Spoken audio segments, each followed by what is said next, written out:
Ghaziabad DJ हाय हाय जिंदाबाद जिंदाबाद जिंदाबाद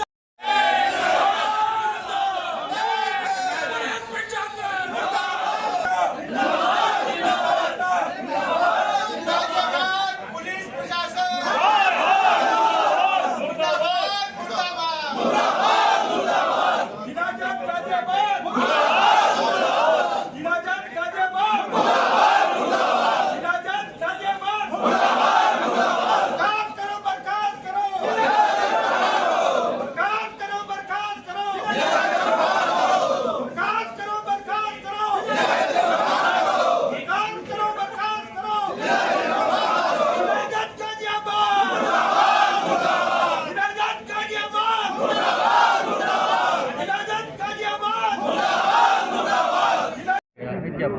देखिए, जो अभी गाजियाबाद में जो प्रकरण हुआ है जिसमें निहत्थे अधिवक्ताओं को ऊपर बर्बरता पूर्वक लाठीचार्ज किया गया है, माननीय जिला जज द्वारा जो उनसे अभद्रता की गई है और जिस तरीके से उन्होंने अपना कोट उतारा, अपना बैंड उतारा और जो अमर्यादित भाषाओं का उन्होंने प्रयोग किया गया है, उसके संदर्भ में हमारे जो बार काउंसिल के सदस्य हैं और इस समय फ़िलहाल और पूर्व चेयरमैन शिरीष मल्होत्रा जी ने अभी अनाउंस भी किया है इस बात को लेके कि उसके ऊपर पूरा संज्ञान लिया गया है और उस संज्ञान लेने के साथ साथ उनके खिलाफ कंटेम्प्ट की कार्रवाई भी करने के लिए वहाँ पे जो है रिट दायर की गई है।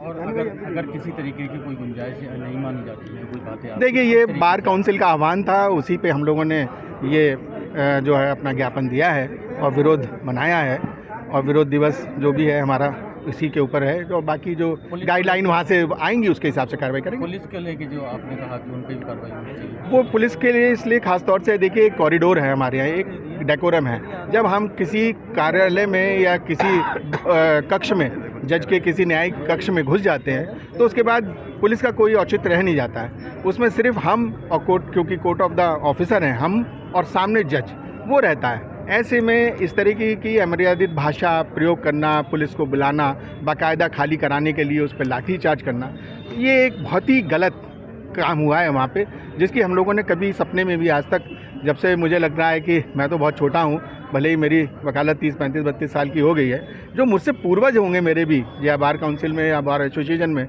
जहाँ भी रहे होंगे, ऐसा कृत्य जो है शायद इससे पहले कभी नहीं हुआ होगा। हम लोग इसीलिए इसकी निंदा भी कर रहे हैं। आज कार्य बहिष्कार किया गया? हाँ, कार्य बार काउंसिल का निर्देश, दिशा निर्देश था, उसी पे हम लोगों ने काम किया। 30 को भी करा था सर। हाँ, 30 तारीख को तुरंत उसके, मैं शिरीष कुमार मल्होत्रा सदस्य हूं वर्तमान में और पूर्व अध्यक्ष हूं बार काउंसिल ऑफ यूपी का। हम लोगों ने एक एमरजेंट मीटिंग करी शाम को 4 बजे अगले दिन, लेकिन जब साथियों की मांग हुई तो तुरंत उसे 10 बजे कर ये यूनानिमस रूप से हम लोगों ने डिस्कशन किया, क्योंकि हमारे पास आप जानते हैं कि नया भारतीय साक्ष्य अधिनियम लागू हो गया और अब डिजिटल जितना भी एविडेंस है, जितनी भी क्लिपिंग्स है, वो एविडेंस के रूप में ग्राह्य है। हमारे पास पूरा एविडेंस है कि उस अदालत में क्या हुआ, फिर भी चीज़ें ठीक तरीके से संचालित हो। हमने ऑथराइज जो में हाईकोर्ट से लिखित में मांगा है कि उस अदालत की जितनी भी प्रोसीडिंग्स हैं और जितनी भी घटनाक्रम है वो सामने आ सके। मैं आपको याद दिला दूं कि 1 महीने पहले जिला जज दिल्ली ने भी कुछ ऐसे घटनाक्रम करा था, लेकिन वहाँ ना मार पिटाई की नौबत आई, ना लाठीचार्ज की नौबत आई। उसके बावजूद भद्र भाषा का इस्तेमाल करने पर जिला जज दिल्ली को वहाँ की बार काउंसिल कर कहने पर ना केवल सस्पेंड किया गया बल्कि निष्कासित कर दिया गया सेवाओं से। और ये कृत्य भी, जैसे कि मेरे साथियों ने बताया, पदाधिकारियों ने बताया, ये हम लोगों की टॉलरेंस के बाहर है। इसके खिलाफ बार काउंसिल के अनुरोध पर और निर्देश पर गाजियाबाद की बार एसोसिएशन ने कंटेम्प्ट की प्रोसीडिंग्स के लिए रिट डाल दिया हाईकोर्ट में। वो दाखिल हो चुकी है और उस पर जल्दी, मैं समझता हूँ, एक बहुत बढ़िया हम लोग एक फैसला सुनने जा रहे हैं। हाईकोर्ट बार एसोसिएशन ने भी साथ दिया है पूरा। कल उन्होंने एक एमरजेंट मीटिंग करी।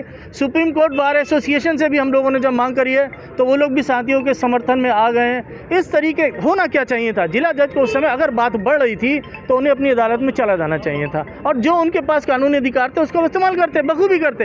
लेकिन ये क्या तरीका है कि वो साथियों के साथ इस तरीके से भाषा का इस्तेमाल करने लगे। कुछ उन्होंने मेरे साथियों के ऊपर कुछ वहाँ पे इल्ज़ाम लगाया कि साहब ऐसा हुआ वैसा हुआ, तो ऐसा कुछ भी नहीं था। जज साहब को ये सब बात प्रेषित है कि उनके पास अपनी एक प्रोटोकॉल होता है, उसका उन्होंने भरपूर उल्लंघन करा है। और जो क्लिपिंग्स आप लोगों के सामने हैं वो आप लोग जानते हैं कि ये घटनाक्रम मेरा ये साथियों में बहुत उबाल है। लेकिन मेरा एक अनुरोध है सभी साथियों से, हम गाज़ियाबाद में भी आज मेरी टीम पहुंची हुई है 5 लोगों की, जो सबके बयान ले रही है और इस आंदोलन को हम लोग अपने अंजाम तक ज़रूर पहुंचाना चाह रहे हैं। लेकिन कुछ लड़ाई हम इसमें कानूनी रूप से भी लड़ेंगे। मेरा साथियों से अनुरोध है जैसे जैसे दिशा निर्देश आते रहें उस पर साथियों सब लोग इसी जो आज बरेली बार में अभूतपूर्व रूप से साथी लोग मौजूद थे, सबका बहुत बहुत धन्यवाद। मेरे पदाधिकारियों का मैं बहुत बहुत धन्यवाद देता हूँ। धन्यवाद।